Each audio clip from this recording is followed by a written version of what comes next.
Christina here. Remember that recipe that we made last week with the rice? Well, it's okay, don't worry about it if you didn't make it or you don't have it. I'll put a link in the show notes because you're going to need that rice to make the dish that I want to show you how to make today.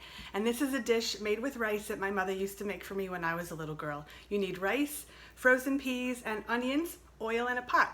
That's it. And you can see behind me I have my leftover rice, my onion, and my frozen peas.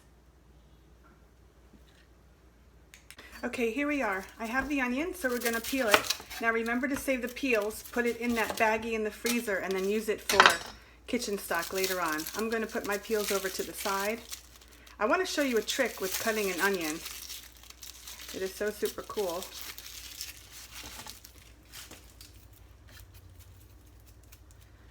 So you put the onion like so on the cutting board, and you make a slice almost all the way down. You don't want to go through and touch your cutting board. So you just want to make it almost all the way down. Okay? Then you're going to turn it a quarter turn and make an X again, almost all the way down. Now you can go 2 more times, almost all the way down, and then another, almost all the way down. And as you can see, it'll open up like this a little bit, right?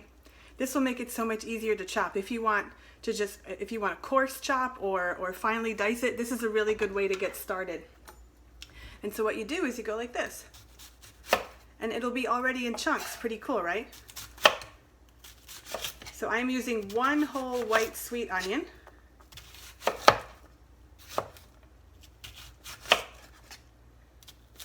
And of course you gotta watch it. Careful at the end, don't do what I just did. Make sure your knife is really sharp too. And that's it, we're just gonna leave them coarsely chopped like this. I'm gonna turn the heat under my pot to medium. Drizzle some olive oil in there, I don't know, about a tablespoon. And we're going to wait until that gets shiny and less sluggish. All right, this is all ready to go. The oil is shiny and moving quickly. If you're not quite sure by the look of it, then you just take a little water on your hands and sprinkle it on there. If it sizzles, then it'll be ready to go. I'm going to put my onions in here and they will crackle and sizzle too. There we go, you hear that?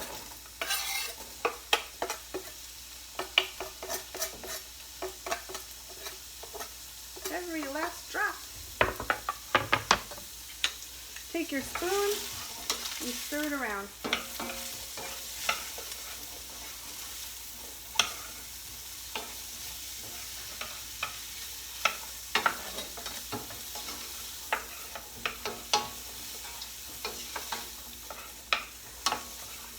All right, we're gonna wait until these cook down a little bit, until they get brown and very mushy. So this will be maybe about 20 minutes or so. We'll come back in about 20 minutes and I'll let you know. Let me just talk about frozen peas for a second. I went to one store the other day and they had a frozen bag of peas for $2.29. That's a little bit more than I typically pay, so I said, oh wait, I'll go to the second grocery store. So I went to the second grocery store. I went down the aisle. About 97% of the frozen vegetables were gone. I found one bag. It was $2.29. I bought it anyway to make this video. And it's all good. It's all good. I just want to show you something else that I've been working on today.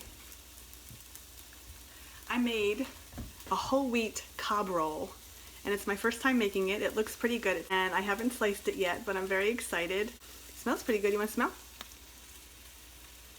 Yeah. This is the book where I got it from, called Making Bread at Home. Then I made some baguettes today. They don't look very nice, but they do taste good, just so you know. Everything's better when toasted, even if it's ugly. This is about 10 minutes in. As you can see, they're getting brown, a little bit softer than they were. Don't worry if your pan gets brown on the bottom, that can always wash off later, and it'll make a really good flavor, because we're going to add a little bit of water, or broth if you have broth left over. So we have about another 10 minutes, and then we'll move it along. All right, this is at about 15 minutes. It's getting really nice. If you want to make it cook a little bit better, you can add some water or that broth that you made maybe 2 videos ago, just a little bit. I would put in maybe like 2 tablespoons of water.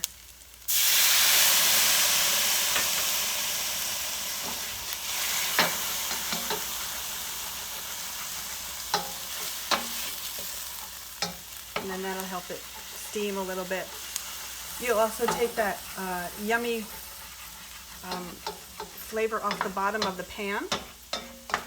It's not exactly burnt, but it's almost there, which is great. Caramelized, that's the word, caramelized. These onions are not caramelized because I'm not putting it on a low temperature. I'm putting it on medium or medium low. If it seems like, if you're cooking these and it seems like they're burning too quickly, add some water, lower the heat a little bit. Mine is currently on 3 out of 10, although I started on 5 out of 10, so I did lower it to 3. So I guess that would be medium low on some stoves. And about another 4 minutes. And then we'll put in the peas. Okay, it's been about 20 minutes and you can see how nice the onions are looking. They're a little bit soft. They're a little bit brown, but they're not quite burnt. There's a few bits and pieces, but that's not going to matter. So now you take your peas. I took some frozen peas. Like I said, we talked about the frozen peas. I took a 13-ounce bag of frozen peas. I'm going to dump them in there, just like that. Stir them around a bit. Mine were still frozen. Yours can be frozen or they could be thawed. Either way, because we're going to let this cook just for a little bit. Stir them around nice. Then you want to put in maybe a half a cup of water so they steam a bit more and cook. Half a cup of water, a half a cup, or if you don't have water, I mean, of course everybody has water.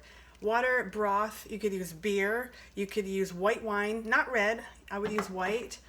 You could use vodka, you know, because we're in quarantine, where are you going to go?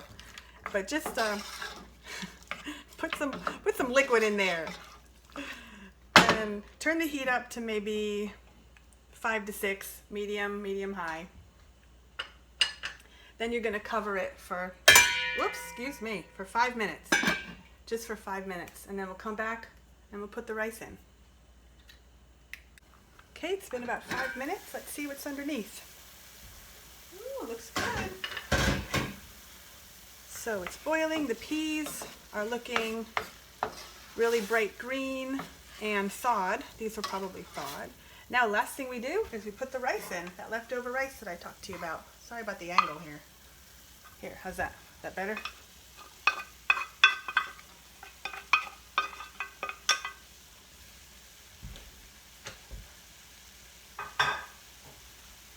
Then we just break up the rice, and we really just let this cook for about another 5 minutes. Remember, the rice doesn't have to cook anymore because you already cooked it. It just has to heat through.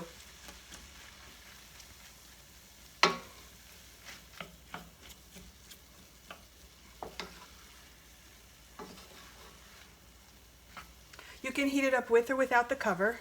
If you poured in too much liquid with the peas, then you leave the cover off so that the liquid will evaporate. If the rice or if the peas look a little bit dry and you want to retain the moisture, then put the cover back on. Mine is looking pretty good right now. I think I'll just let it cook for another 3 minutes and then it'll be done. I have some salt and pepper that I'm going to add to it.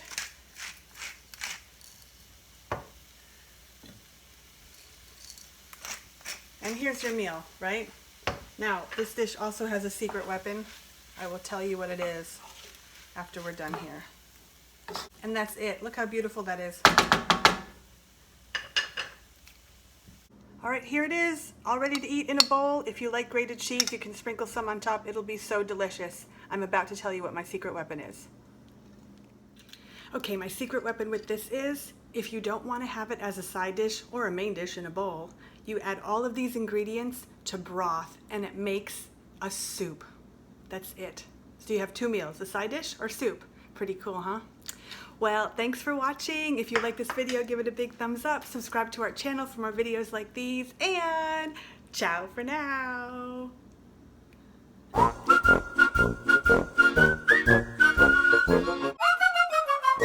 Ciao amici, Christina here. And remember when we made rice the last video? If you didn't